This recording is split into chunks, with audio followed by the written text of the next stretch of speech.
Well, hello, everyone. It is Granny, and we're back again. So come on up, grab your beverage, and sit at the table with me.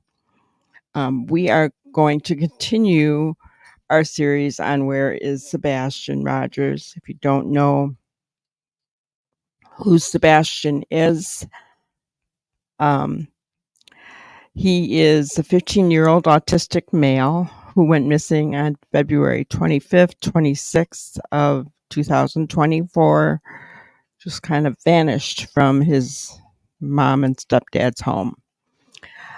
So there has been no evidence of him leaving the home.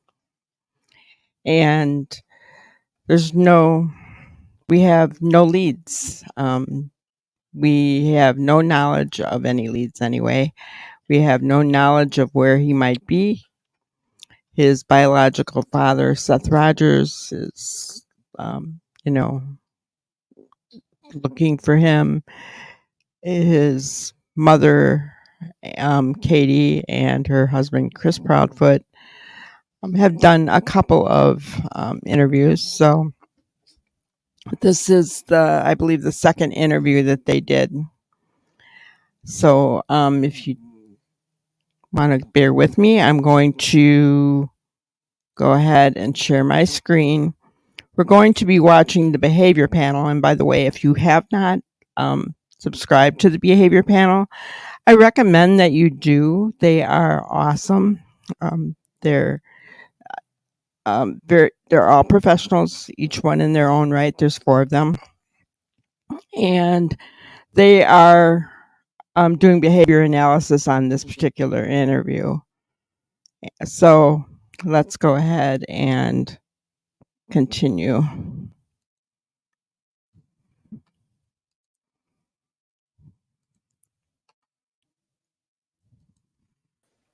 Did he have any friends that could have possibly contacted him in some way on his phone?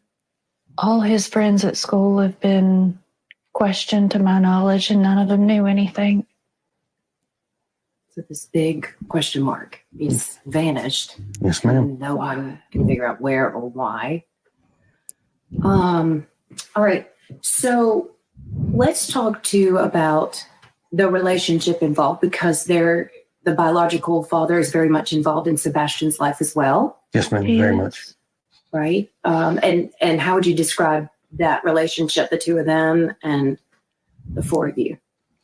It's relatively good. I mean, we talk regularly. He talks to his son on a regular basis, sees him on a regular basis.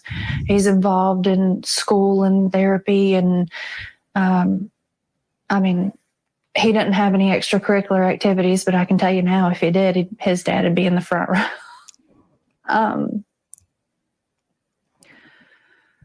In 2 different households,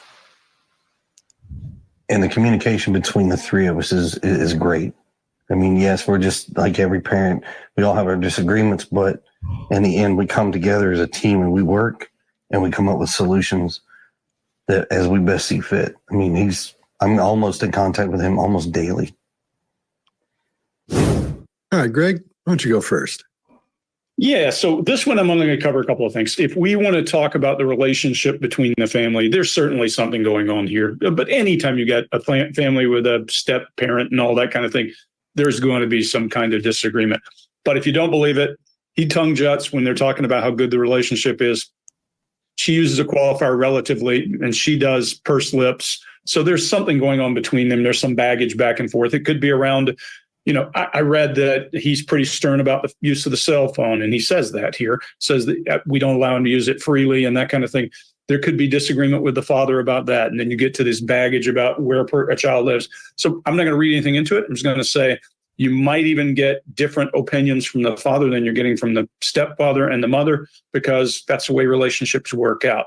You don't tell me. And then I've recently read that Sebastian was supposed to move back in with the father at the beginning of summer. Look, while we're at this, let's stop for just 1 second and say, do anything you can. Go look at posters of this kid, push these posters through your social media network, do anything you can to help people find this kid, whether he's safe, or whether he's not safe. Let's get this kid some help right now and do as much as you can. Social media is a powerful tool. Broadcast this across everything you own, and we may actually get some help for this kid. Chase, what do you got? I agree with what Greg said. And, after the fact, 7 months later, we all know that their relationship between the three of them was not the greatest. And so that's not really any news, but they were picking up on it during this part of the interview, right? I also very much agree with him as far as Sebastian needs to be found. Put him out there, get him out there. I am doing it every day. I am putting his face on my Facebook page and my YouTube page every day just to get his face out there. If you have any tips, no matter how insignificant you might think that they are, call 1-800-TBI-FIND, your local FBI office, or 833-TELL-DOG, because you never know which tip is going to be the one that will lead law enforcement to Sebastian. I'm reminded back in the Gabby Petito case where a couple had been, traveling and on vacation, and they were taking video while they were traveling. And after she got home and she learned of Gabby's disappearance and saw the white van, she thought, didn't I see that van? Maybe it's not the same van, but maybe it is. And she didn't know, right? But she sent that video to the authorities, and look what happened. That's how they found Gabby. So you never know. Don't just shove something off to the far recesses of your mind and think that, no, that I can't be right about that. I really didn't see, that wasn't him. Or, I don't know, maybe somebody said something that you weren't sure, doesn't matter. Send it to law enforcement. All right, let's continue. Really agree.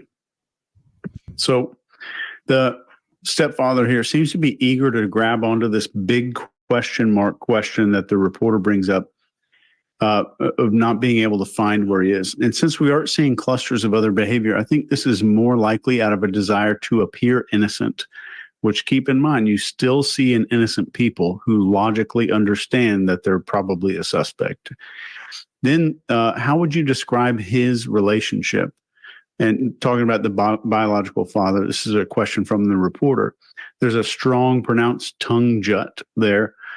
And this indicates disagreement or maybe getting away with something, but I think we're seeing disagreement here more likely. And this isn't spelling out guilt or innocence. And most families have some kind of contention between biological and step parents. Even if it's small, it could show up here with this tongue jut behavior. Again, tongue jut is not a cluster. So as he goes forward to describe this relationship, there's some disagreement and some signs that they don't get along all the time. But not only is that common, he's been openly saying it. He's open about talking about that, and pretty open about the relationship not being perfect. And his blink rate, when the biological father is mentioned, also goes upward. And I would not say that any of this would indicate a likelihood of suspicion or doubt as to his involvement. And I'm glad they're strict on the internet usage. I wish I had started at a younger age for that. I didn't know how dangerous it was. Scott, what do you got? How old were you when you first got on the internet, then, Chase? Yeah. I don't know. We remember because we were in the decades old when we got on the internet. I remember when it started happening, and on the news, they were talking about this thing called the internet, and they would spell out this HTTP, www, and all this whole thing you had to go to get mail from somebody or to go to some site, and you'd go. It was so archaic. But at the time, I was like, wow, look at all this. And then people now have just grown up with it like it's nothing. I find that funny. Some of these guys may be pretty close to my age, but that is so true. I remember getting my first computer because I have always been someone who loves to learn, loves new things. If there's something new, I want to know about it. I want to maybe do it. I've always been like that. So I may be closing in on 66 years old now, but I have always loved new things. And obviously, I self-taught. Actually, anything to do with the computer, I pretty much self-taught. So I love how they said, I remember that AOL was the deal, and then dial up. Oh my God, and so slow. Oh, it was horrific. And now I remember, now I sit, and if it starts to spin a little bit, I'm like impatient, right? But back then, oh my goodness, and all the AOL chats and you name it. It holds good memories for me and some not so good memories for me. But we won't. That's not a talk for now. Let's continue on. I still have an AOL messenger account with the I dial wouldn't up. be telling that, dude. I remember the first It'll ever be open. email that I sent on CompuServe Who is it to? to Douglas Adams, writer of The Hitchhiker's Guide to the Galaxy. He put his email address at the end. He wrote the editorial at the end of the first edition of Wired magazine in the UK. And I wrote him an email going, "Hey, Douglas, I've got email. It's really cool." And he wrote back saying, "Yeah, it's really cool, isn't it?" Wow. My first one was to Bootsy Collins. And I thought since I had an AOL account, he would have one too. So I sent it to, Bootsy Collins at AOL.com, and somebody wrote me back, it wasn't him. And I was like, dude, so it wasn't him. Well, my first one was behind the firewall, Chase. You'll know all those systems. Yeah. Scott, what do you got? Okay, sorry, man. Yeah, as she starts her answer, they start rocking in tandem again. So for a few seconds, so they're locked up. I think emotionally, they're feeling the same thing, although she looks dramatically different than he does. This happened a couple of times already, as we've talked about. So it's really interesting to see that happen. It's like matching and mirroring. There, you do things you're not conscious of that make you look like that person, or you do things with that person that you're not conscious you're doing. So the big she says he says the big question mark. She says big question mark. He's vanished, and the mother whispers like that. I think what's going on there is quite often when you get in these traumatic situations where it's so much trauma, and you hear them say, "Well, tell me about whatever," and years later they go, "I don't even remember that week of what was happening. I don't remember what happened. I remember you being there, but I don't remember anything." I think that's where she is now. I think she's so traumatized she's not going to be able to remember what this interview, doing things like that. That's what that looks like to me. Because What do you guys think? Do you agree with Scott that she's so traumatized that she's not going to remember anything? I have said from the get-go on this particular interview with the behavior panel that I feel that Katie was genuinely distraught during this interview. And it's the only time that I saw her being this emotional to this extreme. And so now I'm wondering, do you agree with him? Do you agree with what he's saying? Let me know in the comments. I'm really curious, you guys. I want to know what you think. I've seen people like that before or go through that. And then when you talk to them, they say, "I don't even remember being there." I don't know what I remember that, but I don't remember actually being there. I was gone. So I think that's where she is at this point. And then after the second question, that's when we see that little tongue thing come out. It's almost like some people do when they're angry. So it was kind of odd there. And then the mother, she relays this positive information about the real father, which is cool. And then the stepfather relays information that makes him gives me impression that they probably butt heads a little bit, I think. Then he talks about the disagreements with what's happening with Sebastian at times. But then he explains he gets them worked out. The parents get them worked out as they see fit. But this answer, I don't know where this came from. There was nothing asked about that. But then again, I think it goes back to he's just trying to talk, to have something to say, to feel like, to be a part of it and to connect with everybody on that. And another thing that sticks out is that huge micro expression of contempt. When it comes up on that sentence, I'm in contact with him almost daily, because just as he starts that, we see it go up like that, and this side of his face go up. And I'll put a quick little screenshot in there of that because I pulled it out to show you. But something. Isn't that interesting? He said he sees, a hint of contempt there in Chris's behavior. I think that's very interesting.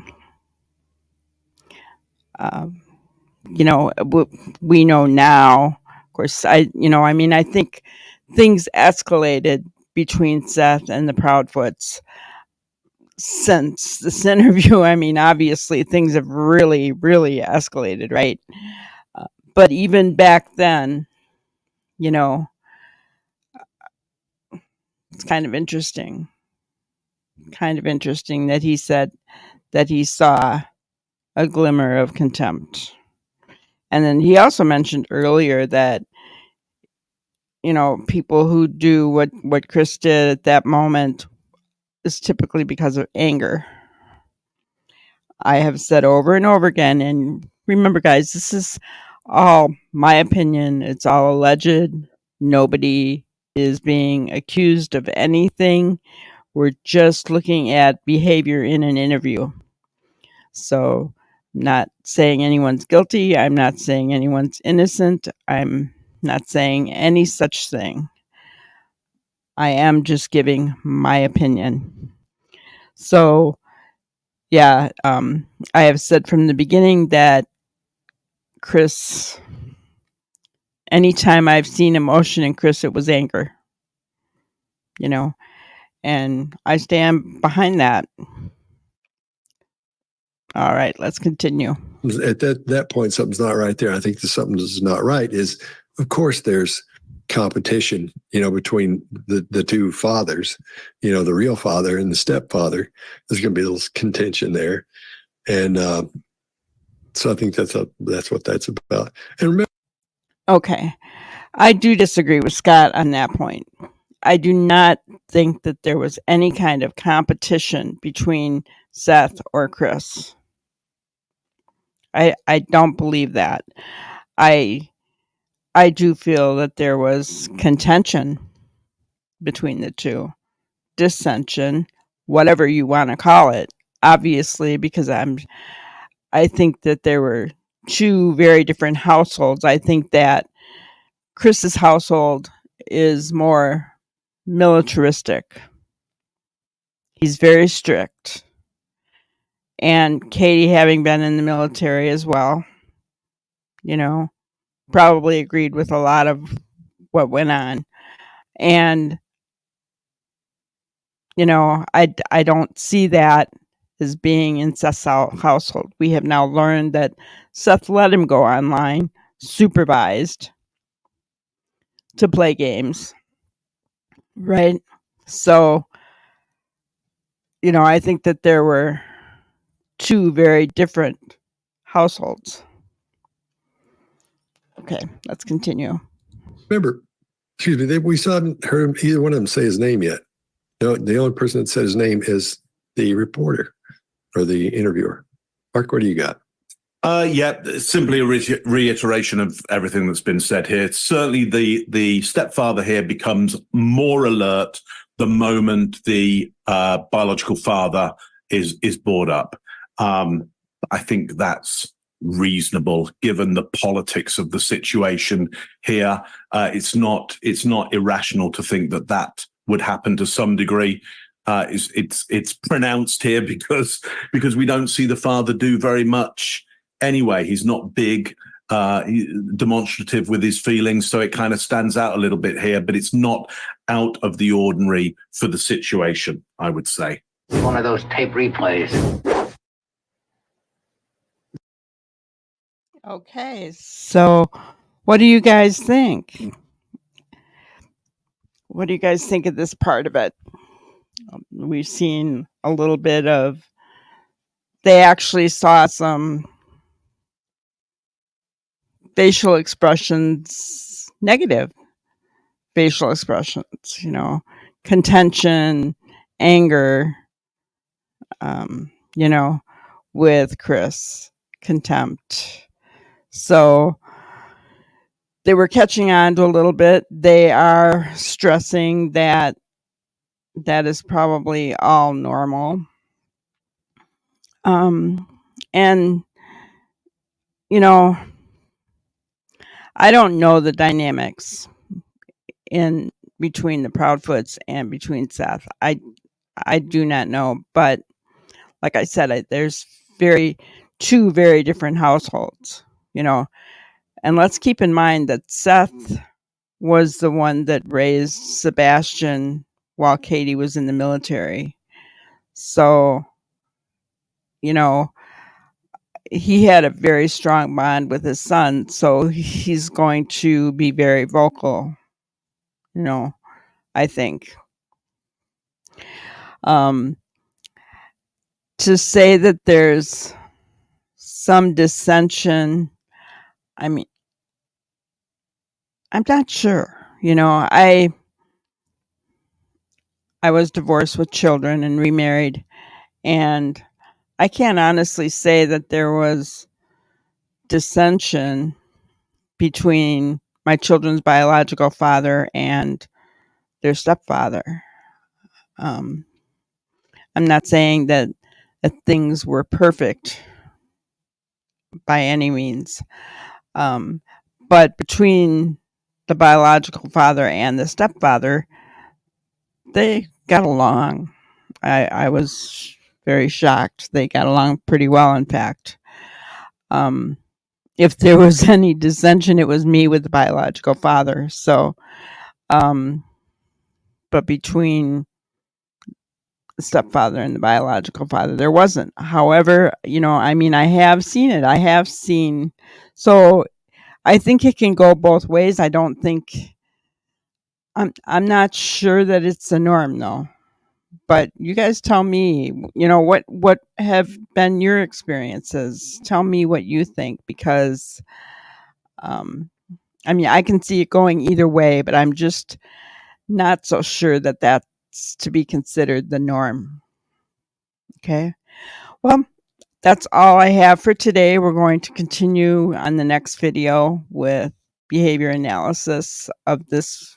And it's going to take some time, but I'm just trying not to make these videos long and drawn out for you. So don't forget, please put Sebastian's name out there. Light it up green. My porch is lit up green for Sebastian every night.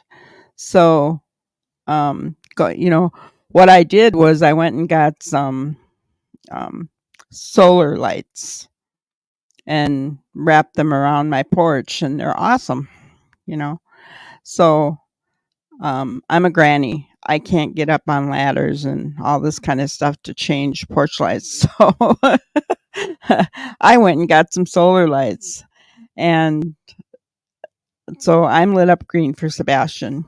So I encourage everybody, light it up green wherever you are, and let me know, have you lit it up green already, and where are you from? I'm from north central Wisconsin, so we're lit up green here, and